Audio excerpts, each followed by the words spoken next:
Well, I've saved the worst for last, and that is this 6-iron. You'll see that big gash there. I've sanded the club as much as I really feel comfortable doing it, but now I got to get rid of that big gouge. So there's two ways to get rid of scratches. You can either sand it down or build it up.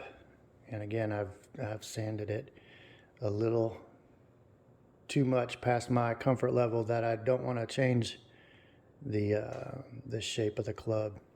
So I'm going to try to build it up with too much copper. So I have my copper plating solution that I'm going to maybe spend too much time plating this area, maybe with a increased voltage so it goes a little bit faster. Remember, copper is pretty soft, so that once I get pretty thick layer on there, then all I need to do is knock it back down. And when I'm going to knock it back down, hopefully we can smoothen it out, and then we can plate the nickel over the top of it, and no one's going to know about that big old gash. So let's try it. I cleaned it up a bit.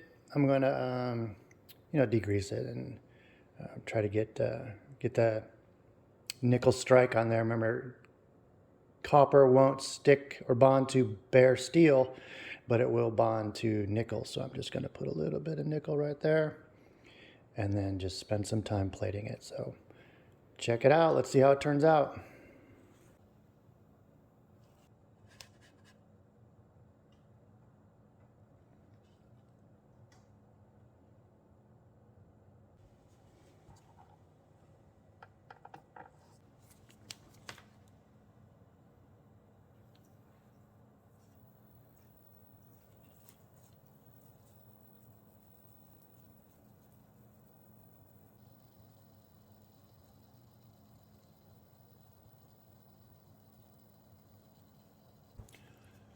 So I'm going to show you how to check to see if it's clean.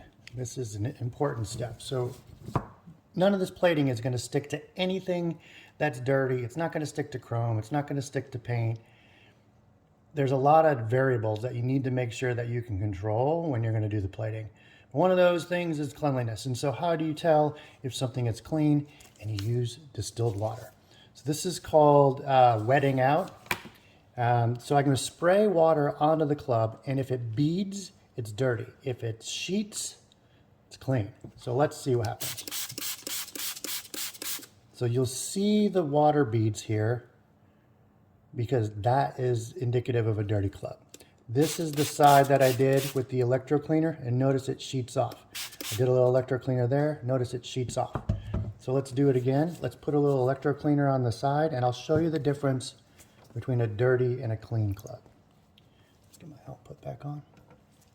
Here, I'll do half the club. Watch this.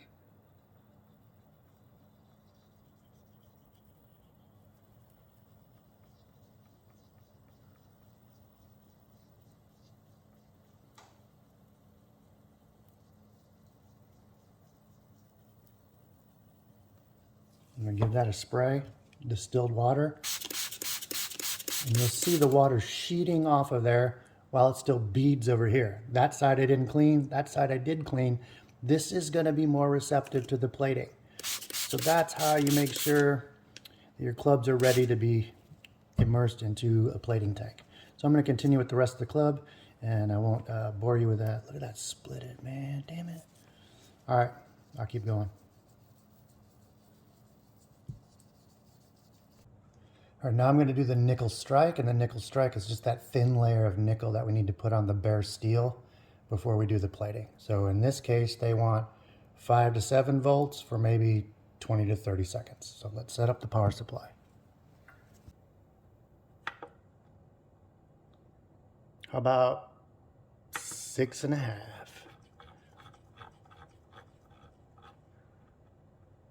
I like it.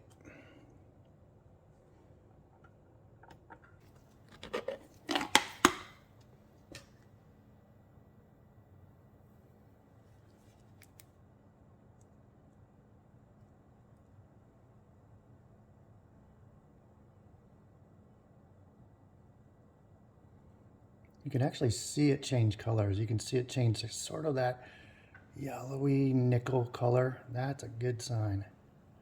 That's what we want. Now our bright nickel plating solution doesn't have that yellowy nickel color to it. It's got some brighteners in it to make it look very chrome-like. So this is just a little prep step that we're going to do to make sure that this part of the club will accept our copper plating. And all I'm going to do is the same little thing here. I'm going to put some over here too. There's a little bit of bag chatter. Maybe I can just do that with copper too if I don't get too lazy, but might as well prep it since we're here.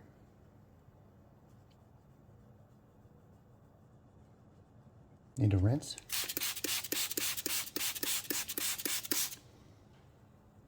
Okay, so this is what we're working with. A thinly nickel coating, or coated 6-iron with a big ass gash in it, and we're going to try to get it out with the copper.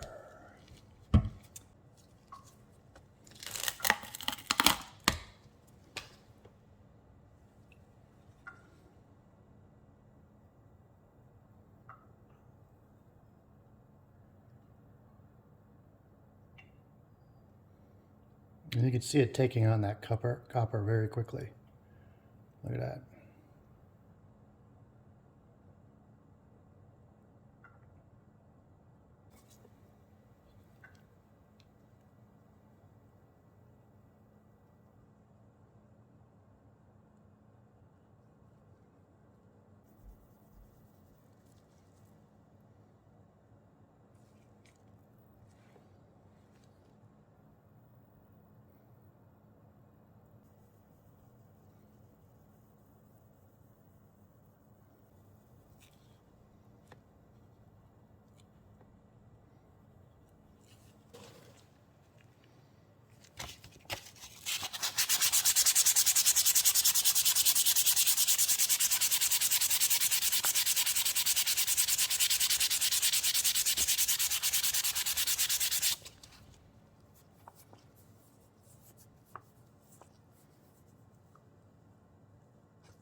All right, so this is where I'm at now. So I took 400 grit sandpaper and I just smoothed down the built up copper.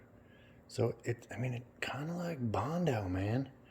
You know, except it's metal. And I'm sorry, I can't focus. But let me take this outside. I'm gonna polish it like I do with all the other clubs, and then we'll get it ready for the nickel plating tank, and see if that copper filling solved our little gouge problem that we had earlier. So let's see.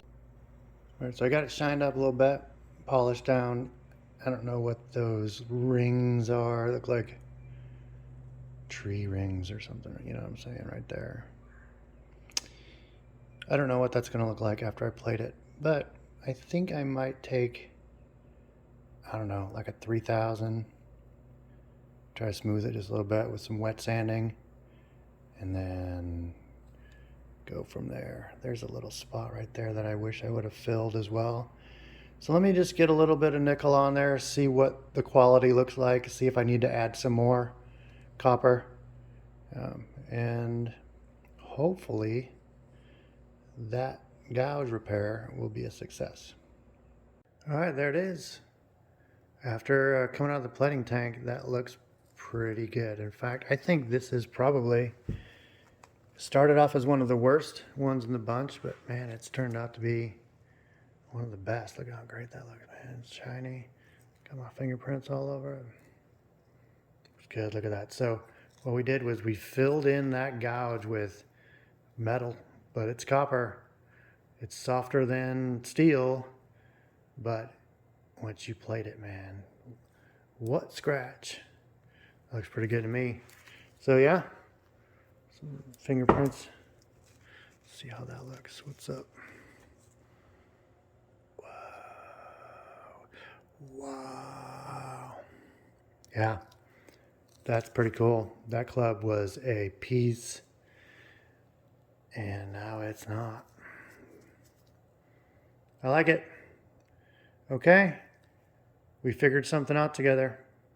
How to do copper plating to fill in a gouge. Man, I wish I could see that because that is so shiny. All right, kids, if you liked it, you know what's up. Hit the buttons. Want a good one? I don't care. Figure one out. Bye.